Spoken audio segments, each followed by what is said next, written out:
What is up, everybody? Zach from Moto Chronicles got another sweet product to you. This time it's coming for the Colorado. This thing's a 2021. We've had it since 2020, and the Husky mats we've had in this thing have been in there for 6 years now.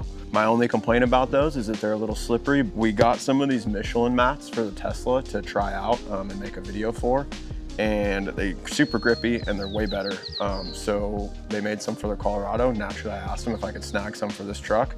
And then they have some in the works for the 4Runner too. So we're a big fan of these things. When you have water up to here, you know, launching a boat, and you're in your waders and you slip because your mats are a little wet and slippery, it's no good. So this is gonna prevent that. I'm stoked. Let's get these things opened up. We'll get them out into the sun so they can take their form, warm up a little bit, and then we'll go ahead and get them in the truck. See how these ridges right here are super smooth? So anytime you plant your foot to get out, you slip if your feet are wet. So, I mean, they were better than the WeatherTech ones we bought for originally, but still, these new ones are gonna be way better. See how all this is textured? And it's like a softer rubbery compound compared to the harder ones that both WeatherTech and Husky are.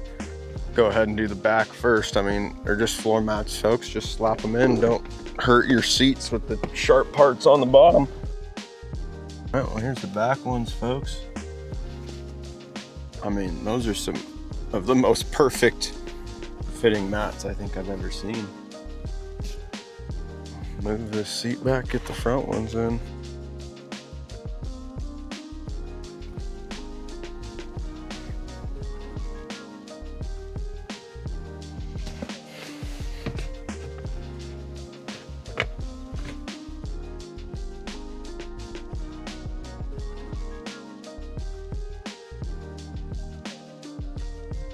I just got back from a bike ride and got some mud on them, got some mud on the shoes. They grip really good, so I'm super stoked on these things. I'll put the link below for their website as well as a link in Amazon. Cheers, guys. Go get yourself some.